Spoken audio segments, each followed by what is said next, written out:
सक्सेना और राम सक्सेना, कॉमर्स प्रवक्ता, GSM college of advance education Bewar के यूट्यूब चैनल पर आप सभी का हार्दिक स्वागत करता हूं। जैसा कि मैंने पिछले वीडियो में बच्चों मैंने बताया था ऑडिटिंग में कि ऑडिटिंग क्या है, ऑडिटिंग एक सफल ऑडिटर के, सफल अंकेक्षक के क्या गुण होने चाहिए। आज मैं आपको बताऊंगा कि अंकेक्षण के उद्देश्य क्या होते हैं, क्यों अंकेक्षण कराया जाता है, क्यों ऑडिट कराया जाता है। तो आज का हमारा टॉपिक है अंकेक्षण के उद्देश्य। आज मैं भाग 1 आपको पढ़ा रहा हूँ क्योंकि उद्देश्य थोड़ा डिटेल से हैं और एक दिन में संभव होना मुश्किल है, इसलिए मैं आपको एक एक चीज़ पूरे बता रहा हूँ। अभी आपको प्रॉपर बताई दे रहा हूँ, फिर डीपली में बताऊँगा। तो सबसे पहले अंकेक्षक के उद्देश्य। अंकेक्षक हमारा जो है ऑडिटिंग, ऑडिटर और ऑडिटिंग में अंतर है। ऑडिटर वो होता है जो ऑडिट करता है, वो उसे हम अंकेक्षक कहते हैं, और अंकेक्षण ऑडिटिंग को कहते हैं। इस कार्य को हम ऑडिटिंग कहते हैं। इसको करने के हमारे उद्देश्य, सबसे पहला हम कई भागों में बांट देते हैं। तो पहला उद्देश्य हमारा होता है मुख्य उद्देश्य, दूसरा होता है हमारा सहायक उद्देश्य, तीसरा सामाजिक उद्देश्य, चौथा विशिष्ट उद्देश्य और पांचवा अन्य उद्देश्य। तो उद्देश्य को हम अगर विभिन्न भागों में बांटते हैं तो 5 तरह के हमें अंकेक्षण के उद्देश्य होते हैं। तो पहला उद्देश्य हमने बताया लेखा पुस्तकों की जांच करना मुख्य उद्देश्य में, और वित्तीय विवरणों का सत्यापन करना। ये हमारे मुख्य उद्देश्य हैं 2। फिर सहायक उद्देश्य कौन कौन से हैं? अशुद्धियों तथा छल कपट का पता लगाना, दूसरा अशुद्धियों और छल कपट की रोकथाम करना, ये सहायक कार्य हैं। उसके बाद सामाजिक उद्देश्य। सामाजिक उद्देश्य समाज में व्याप्त जो हमारी त्रुटियां होती हैं, कोई ऐसा तो व्यापारी कार्य नहीं कर रहा है जो समाज के विरुद्ध हों, तो इस उद्देश्य से भी। दूसरा विशिष्ट उद्देश्य, किसी विशेष कारण से भी, विशेष उद्देश्य से भी हम ऑडिट कराते हैं। जैसे हमें कभी मालूम हो जाता है कि इस तरह की कोई फ्रॉड हुआ है, इस तरह का कोई गलती हुई है या गबन हुआ है, तो वो हमारा एक कराने का विशिष्ट स्पेसिफिक ऑब्जेक्ट होता है। और अन्य उद्देश्य में होता है प्रबंधकों की क्या राय है, कर्मचारियों पर इसका नैतिक प्रभाव भी पड़ता है। तीसरा अधिनियमों की पूर्ति हो रही है या नहीं हो रही है। तो इस तरह से अंकेक्षण के ये उद्देश्य 5 भागों में बांटे गए हैं। आज मैं आपको जो बताने जा रहा हूं वो पहला उद्देश्य होता है मुख्य उद्देश्य। अब मुख्य उद्देश्य क्या है, मैं मुख्य उद्देश्य आपको आज बता रहा हूं। तो सबसे पहला मुख्य उद्देश्य है कि लेखा पुस्तकों की जांच। अंकेक्षण का सबसे पहला और मुख्य उद्देश्य होता है, प्रमुख उद्देश्य होता है अंकेक्षण का, कि हिसाब किताब की पुस्तकों को किस तरह से रखें, उचित तरीके से रखें, उन रखी गई हैं कि नहीं रखी गई हैं, इसकी जांच करना। लेखा पुस्तकों में किए गए विभिन्न प्रकार के व्यवसायिक लेन देन, व्यवहार और घटनाओं को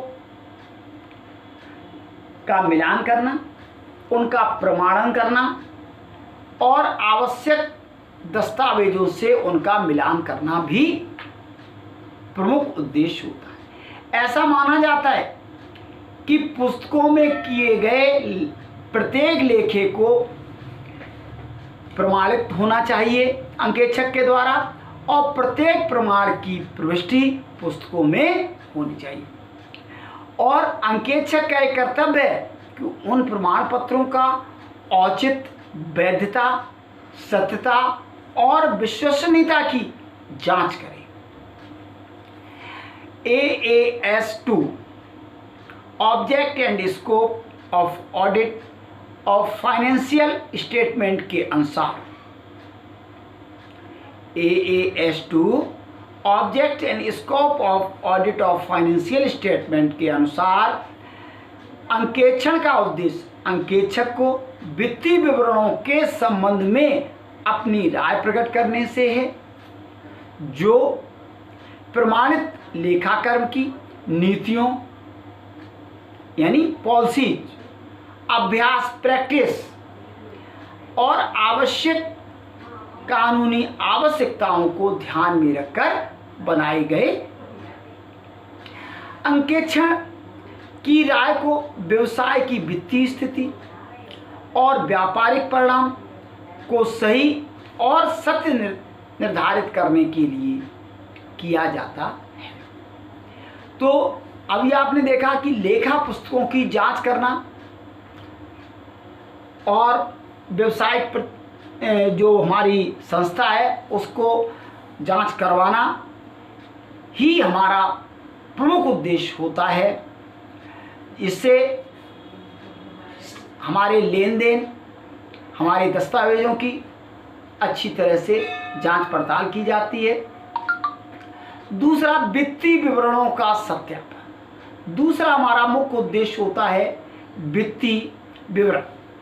तो होता क्या है, अंकेक्षण का मुख्य उद्देश्य यह निर्धारित करना कि संस्था का आर्थिक चिट्ठा और लाभ हानि खाता, यही हमारे फाइनेंशियल स्टेटमेंट होते हैं, वित्तीय विवरण यही कहलाते हैं। तो सही है, ठीक वित्तीय स्थिति दर्शाई गई है, लायबिलिटी सही दर्शाई गई हैं, हमारी जो एसेट्स हैं, संपत्तियां हैं, उनको सही दर्शाया गया है, साथ ही साथ अकाउंटेंसी के नियमों का पालन किया गया है या नहीं किया गया है। तो इन सब की जांच करना, इस संबंध में अपनी राय देना, ये अंकेक्षण का मुख्य उद्देश्य होता है।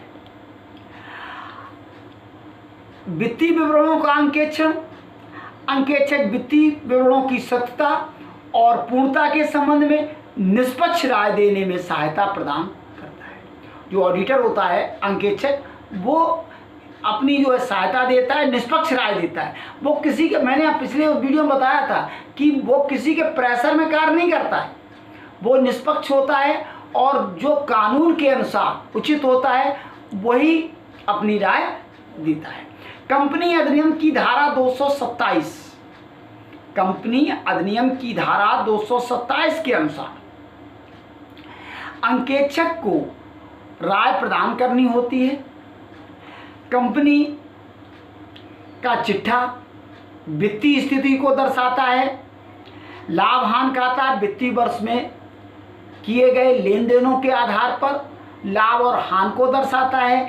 इस उद्देश्य की पूर्ति अंकेक्षक को सर्वप्रथम वित्तीय विवरणों, उससे संबंधित खातों की गहन जांच करनी चाहिए, डीपली, और साथ ही संतुष्ट कर लेना चाहिए कि लेखांकन का कार्य लेखांकन के नियमों, मान्यताओं और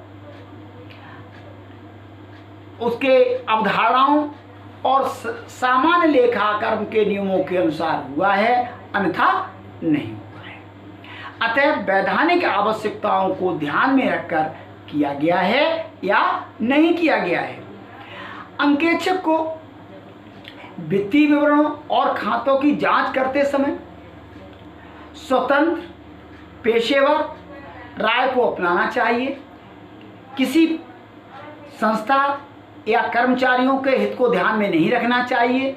निष्पक्ष रूप से और स्वतंत्र रूप से कार्य करना चाहिए और लेखाकर्म की सत्यता और शुद्धता के संबंध में अंकेक्षण की राय सिर्फ वित्तीय स्थिति जो चिट्ठे द्वारा प्रदर्शित की गई है और लाभ हानि खाते में जो लाभ हानि प्रदर्शित किया गया है के संबंध में होनी चाहिए। इस विचार के संस्था की कार्यक्षमता, प्रबंध की प्रभावपूर्णता और संस्था की लाभदायकता के संबंध में होनी चाहिए। तो अंकेक्षण का जो मुख्य उद्देश्य था वो था लेखा पुस्तकों की जांच करना, दूसरा वित्तीय विवरणों का सत्यापन करना।